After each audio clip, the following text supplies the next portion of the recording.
Goofy Podcast, the podcast that will briskly walk to the chopper.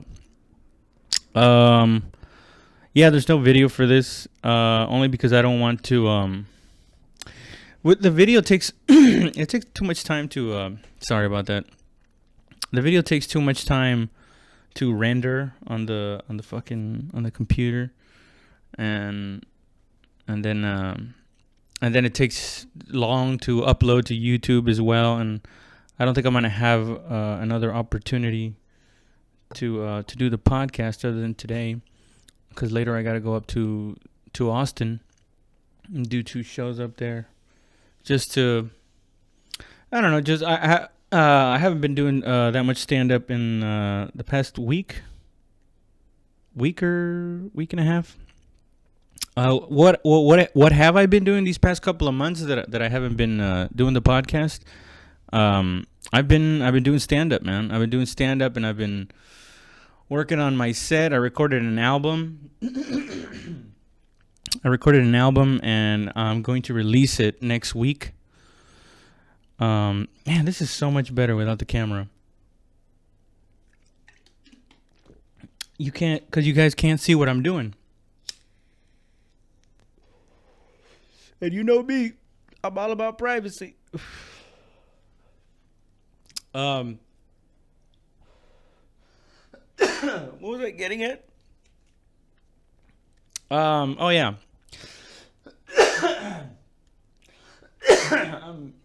I'm coughing. I'm releasing a new album next week. It's something that I basically put together during the pandemic. And I felt like I could probably wait another year and it'll be super, super good. Or I can just release what I got right now and start on the 4th one. And I figured that that's the better move, because one of the things about writing this is already the 3rd one that I've written. And one of the things that I've learned about writing an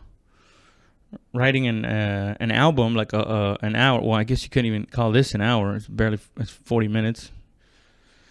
No, you meant it right. Barely 40 minutes. It's like 41 minutes. And what I've learned is that what happens is the jokes that you first wrote, the first 6 months, right around a year and a half to, I shouldn't say it. I shouldn't use you like this happens to everybody, but I've noticed it with myself. That right before I'm thinking about recording one, I start noticing that some of the bits are they're losing their sting, and that has a lot to do with me just getting tired of saying them. And damn it, I'm sorry. I can't remember all the time not to clear my throat right in front of the mic. But yeah, and with this, I was like, man, it's gonna take even longer, because if I try to wait to record, by the time I have a full hour, like an actual 60 minutes or 60 plus, what's gonna happen is the bottom is gonna fall out from underneath 45 or 20 of those, because I've been doing it for so long. And I lost like a year of working, so I wanted to put something out that was good, but short. You know, I could have put out an album of like 60 minutes, but then it would have been like, 20 minutes of me just basically trying to ramble, trying to find something funny to say. So I was like, no, just keep it short, 40 minutes, like the Rodney Dangerfield, No Respect. I just listened to that a couple of weeks ago on the way back from Houston. I went with the family and my girl down to Galveston, Texas. Got in the ocean. It's beautiful. As my buddy George says, brown water as far as the eye could see. It was beautiful. But yeah, right now I've already the past couple of weeks. Let's see, I recorded in July 4th and 3rd. So the past couple of weeks, I've just basically been putting the album together, and I actually started working on new material for the. I'm already working on the fourth one, man. I started writing new stuff, and right now, what I'm waiting for is on the album art cover. That my sister's gonna do. She's the one that did the past two album art covers for my first two albums, I guess. It was like when she was first starting out, and I liked because they're paintings of when she was first starting out. I love the feel of it because there's a darkness to it, but there's also like an innocence about it, you know. Not to get too philosophical or whatever. But she's I told her just make me a drawing, and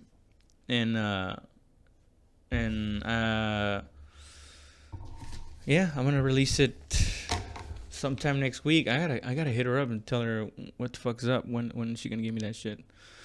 Cause I I gotta upload it.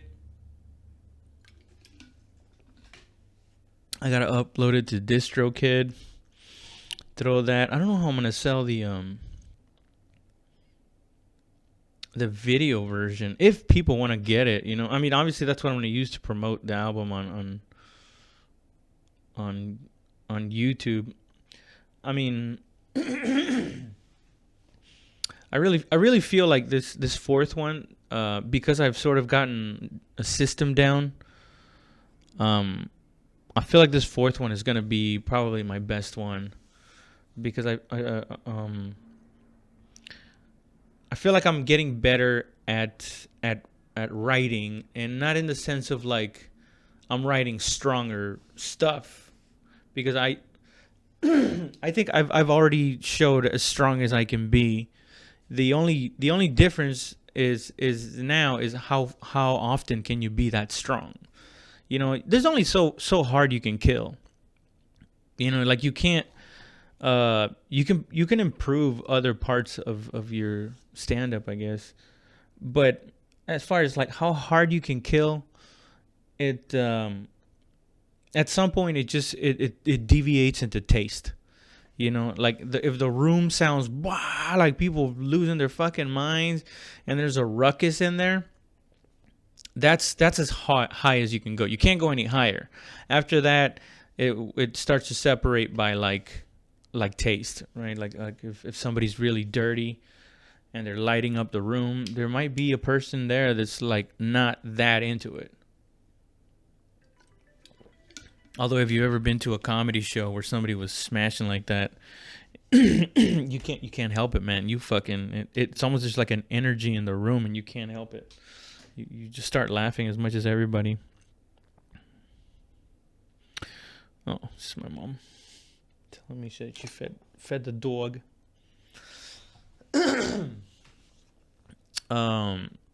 Yeah, man, and basically what I've been doing is just learning how to be more discriminatory about the material, and not so much like the big aspect of it. There's also little things like writing process. You know, it's like I'm over 10 years into this, and I'm just now starting to figure out I don't know, strategies, I guess you would call them, styles of writing. Basically the physical thing that you do to write. You know, like when you develop a routine, I think that's when you really start cooking, you know, because at first you're just figuring out how to do stand up. You're learning everything, right?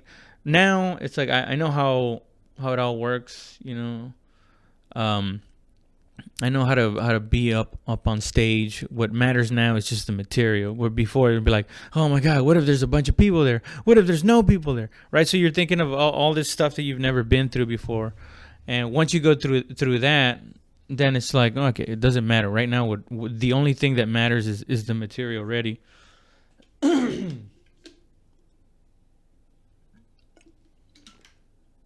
I hope me turning away when I clear my throat is enough, man, because otherwise this thing, I might have to throw this shit away. You know what? Fuck it. What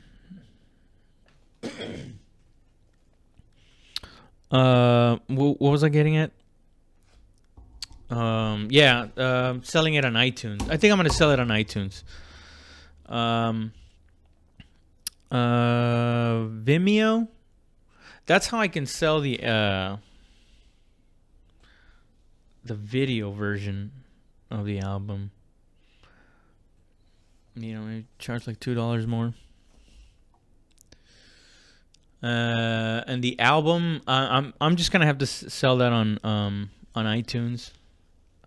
I know a lot of people have like these streaming services, but it's kind of heartbreaking when you hear like 3 people tell you that they heard your album on Spotify, and then you look at what that will make you, and it essentially ends up to like being 15 cents from all 3 people listening to the whole album. So I think I'll let those 2 albums do that, and then this one, this was gonna be just on iTunes. There's a place you can get it, so there it is. I'm still not 100% sure how the video version will go, but what it looks like right now, if I do put the video out, it would or sell the video of it. I guess it would probably be Vimeo. That's the best that I've heard so far, at least, and that I've looked into. And I do call it the album version of the video. I don't like to call it like a special. It's I think that's the first thing George called it too when he's bringing me up. Yeah, the album's gonna be called Out of My System. It's basically I thought it was a little bit darker than the other ones.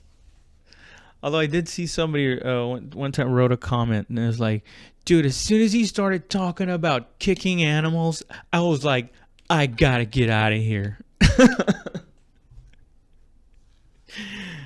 Like he walked in on me, and that's what I was doing for fun, you know? I don't even want to be here, be a part of this. It's hilarious. Yeah, so this one, this album, it's only 40 minutes. I'm working on my 4th one. I think my 4th one's gonna be my best.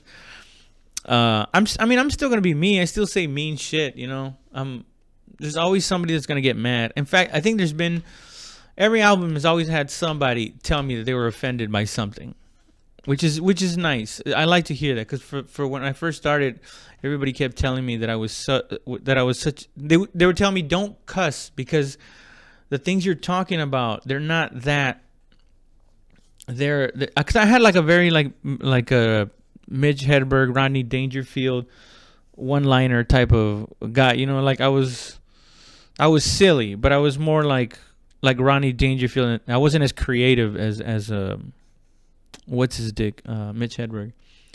But I loved him and Rodney Dangerfield, and my material was, you know, a little more rudimentary, like Rodney Dangerfield's, fundamental, I guess, if you will. And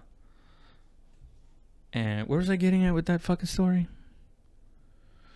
Oh, when I first started, and people would tell me don't curse, you know, don't, because the stuff you're talking about, it's just silly. It's very harmless, you know. I remember somebody telling me that you're only hurting your brand or something like that, and going like, brand, what the fuck? This is weird, man. Yeah, it felt gross even back then. Even though I don't think I was necessarily thinking about making a career out of it. I was the only thing that made me feel good at the time. Jesus, that was fucking dramatic.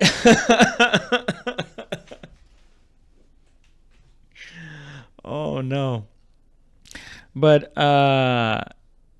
yeah, and I guess it kind of shows in every in every album, I guess, that I've done now. Especially when this comes out, I always say something that's got fangs on it. I don't like. I don't like. It's not. I shouldn't say I don't like. I love clean comedy. Some of the best comedians in the world are clean comedians. You name them. Because I can't. No. Brian Regan, Jim Gaffigan. Those guys. Amazing dudes. And they're clean guys. And I've seen clean comics. Brad Upton. Oh my God, Brad Upton. You want to see something hilarious? Check out Brad Upton, and you're into clean comedy stuff. Check out Brad Upton on Dry Bar. It's really good. I love it. He's was he the first guy that I ever opened for in an official comedy club setting? It wasn't an open mic. It was an actual show. I was super nervous. I was like, oh my God. I was like, I'm doing stand up in a comedy club. I was maybe a year in, not including little competitions, local competitions. About a year in is when I got my first opportunity to host, and it was either Brad Upton and this other guy, Chris Strait. I totally remember. And I remember him telling me at the beginning, he's like, because I would get really down on myself if I didn't do well. And he was like, dude, you have to understand that you're the host. You're not gonna kill. I mean, realistically, more often than not. He goes, you're not gonna kill right off the top, especially when you're a young comic that's doing your first week. You're just a year in. That's nothing in the comedy world. In the comedy career, long run. First year, man, most people don't even fucking remember what they were doing their first year.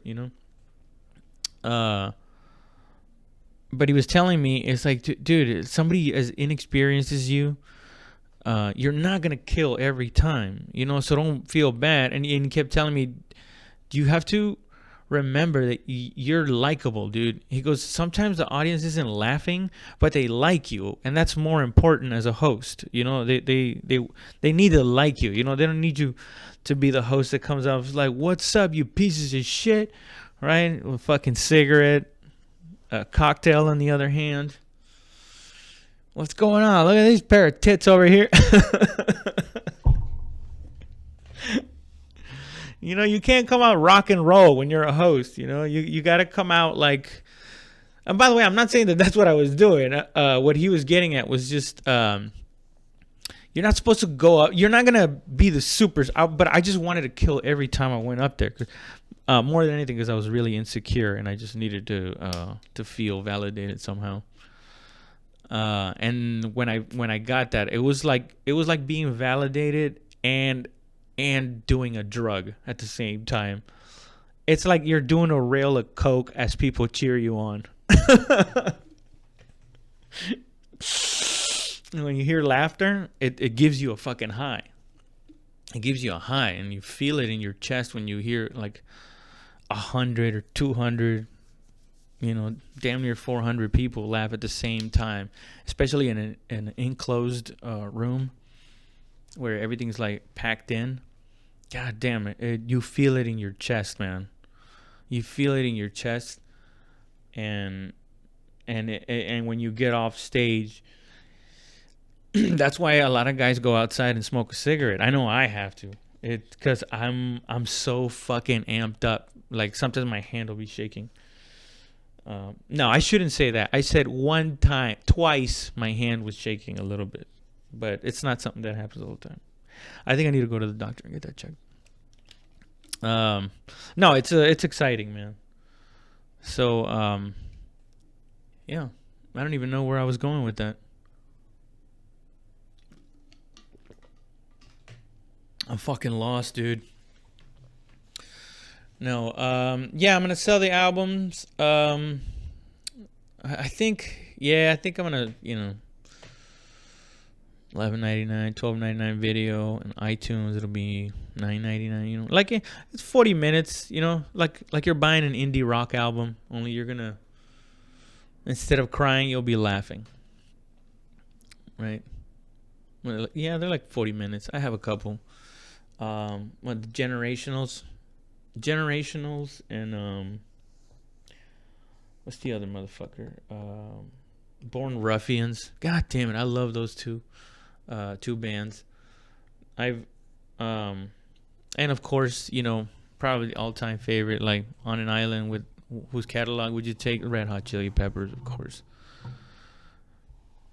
They're just John Frusciante. He's just a beautiful human being that makes this beautiful music that that makes me feel. It's a weird feeling when you hear a really good John Frusciante or Red Hot Chili Peppers song. I don't know. I get this weird feeling. Is it melancholy? What is it when you're not? It's not. You're not sad. Somber? Is that what it's called? I think that's what it is. I feel, and it's a good feeling though. It's not quite joy, right? But you know what? I've never been partial to joy. Joy, I don't like joy. I don't know I don't know why. I feel like it's phony. It's a magic trick of the brain. And you know what? It's a distraction. Can you imagine me saying that to a 3-year-old? If I have kids one day. Listen, this whole walking around here with your little good, that shit's gonna have to stop. All right? That shit's just gonna have to stop immediately. Life's not about joy. Life's not about discovering your innocence. Right? Life just keeps coming, and it's gonna fuck you over one way or the other. But what you gotta do is punch it in the fucking face. That way, it'll at least think twice before it does it again. And it will. But you know what? You're gonna punch it again, and eventually it's gonna go like, this guy's too much trouble. Not worth my fucking time.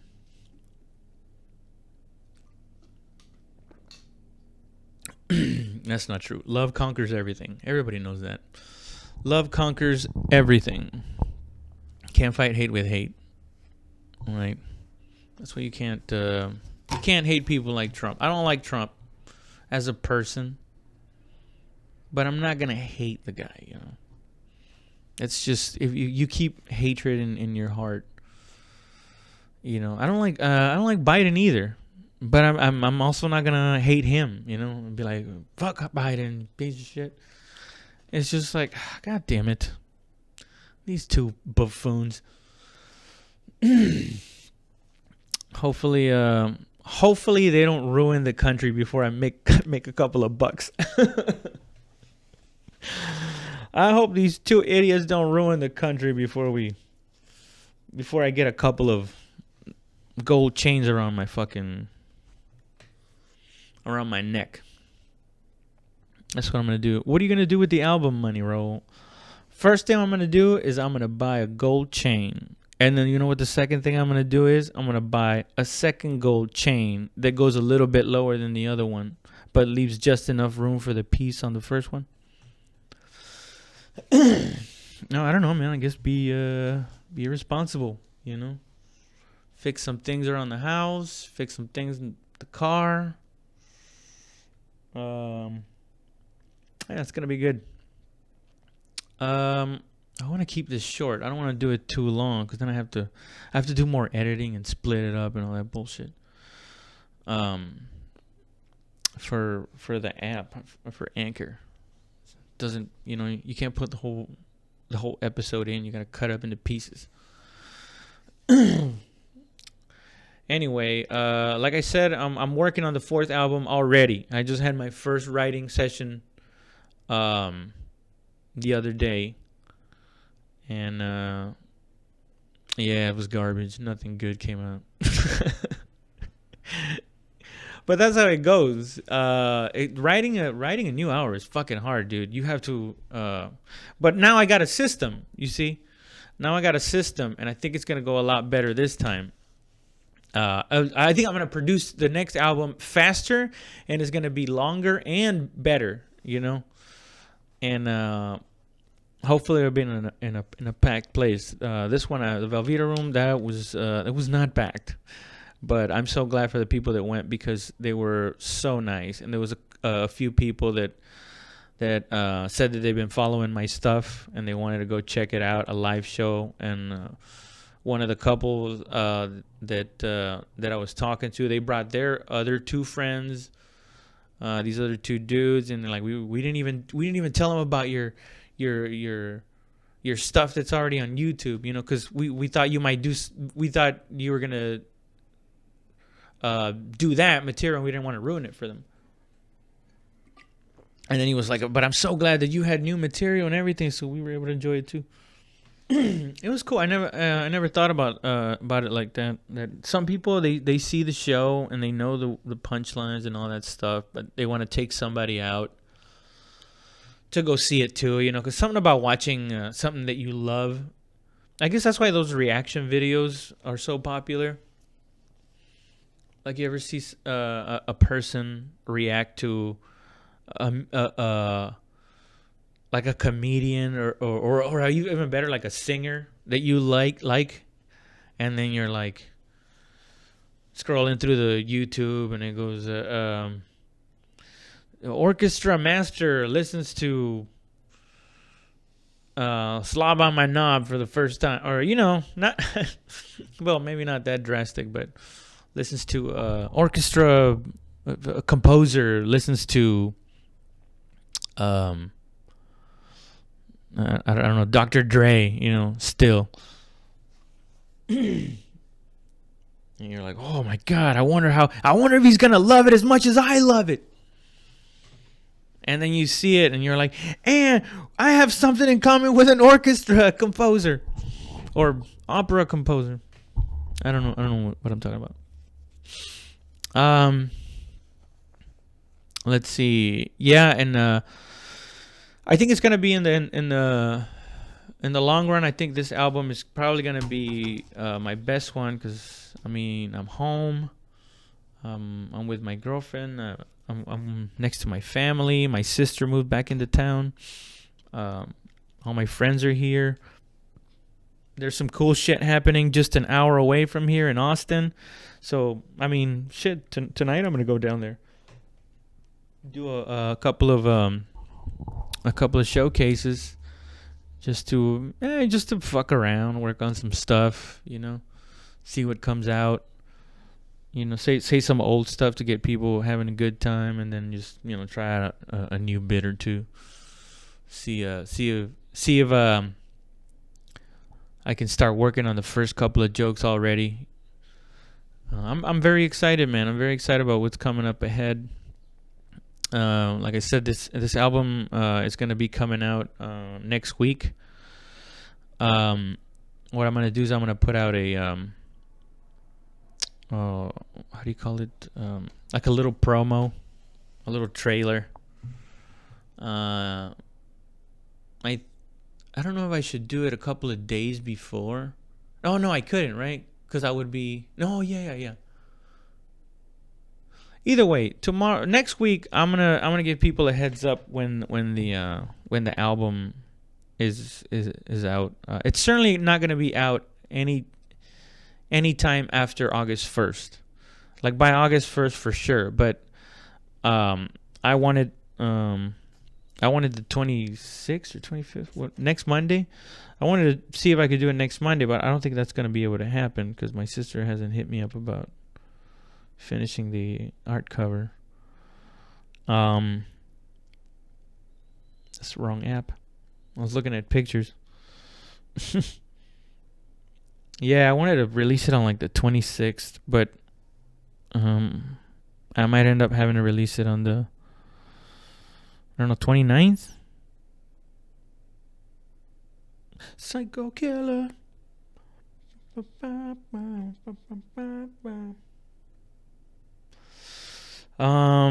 Yeah, probably the 29th then. Hopefully she gets me that shit by this weekend. Upload it, see if I can have it scheduled for release on the 29th, and then on the 29th I'll put out a here on NPR we talk about albums. Tell us more about your album, bro. I'm gonna put it out on the 29th. I think that's what I'm shooting for, man. All right. This is what I'm right. I'm just I'm running this thing. What is this? Okay. Sorry, I got a text. What was I gonna say? Oh yeah. This shit is gonna come out next week. I'm gonna put out something on here on YouTube to signal the bat light, I guess. Where the fuck did that come from? To signal the bat light for you to, that common phrase they use for albums, for comedy albums. You got to put out the bat light out there. You understand? Put out the bat light out there, kid. God damn it. I'm sorry. What else? I think we're coming to an end here. Yeah, I'm going to start doing the podcast again. Honestly, I've had so much fun doing it right now without the fucking camera that I might do them like this from now on. But what I am going to do is I am going to start doing podcast, another podcast. See, this is just coming to me right now. I didn't even know what I was going to say this, but I'm going to start doing the podcast again, this podcast. And I'm just gonna I'm gonna be going to my buddy's house, Josh. He's got a home studio now. Yeah, that motherfucker built that shit up, and it's starting to look really good. And I think we're gonna do the podcast there from now on. What else? Yeah, in fact, right now I was thinking I could just keep doing this one like this, because this is you know what's making me also feel good is that I know that I don't have to fuck around with video after this, and I could upload it like a few minutes after I'm done with this. So I don't know. I'm gonna keep doing this like that with no video, just audio. Pain free, No sitting around editing forever or rendering video. Yeah, but I am going to be doing a podcast with my friends, which is going to be my podcast. I just don't know if I should continue doing this one or say some wild shit with my friends, put it on Patreon. Get canceled 3 years from now when it leaks out. All right, I'm running out of steam, and I should probably start getting ready because I got to go pick up my friend George, and then we got to head to Austin to do those shows tonight. That's it for the podcast, guys. Thank you guys. Sorry I've been gone. I was gone the whole time because I just I wanted to concentrate on putting that record, that album together, at least the material. So I was kind of like I was going to Austin like 2 times a week sometimes, every week for like a month and a half. And that's how I was getting ready for that than that album recording. And now that we're done with it and we're getting closer to releasing the album, I think we're gonna be in a good spot, man. We're gonna be in a good spot. I don't even know how I began that fucking thought, but that's where we're gonna end it. Thank you guys so much. I'll be talking to you soon. Later. Bye.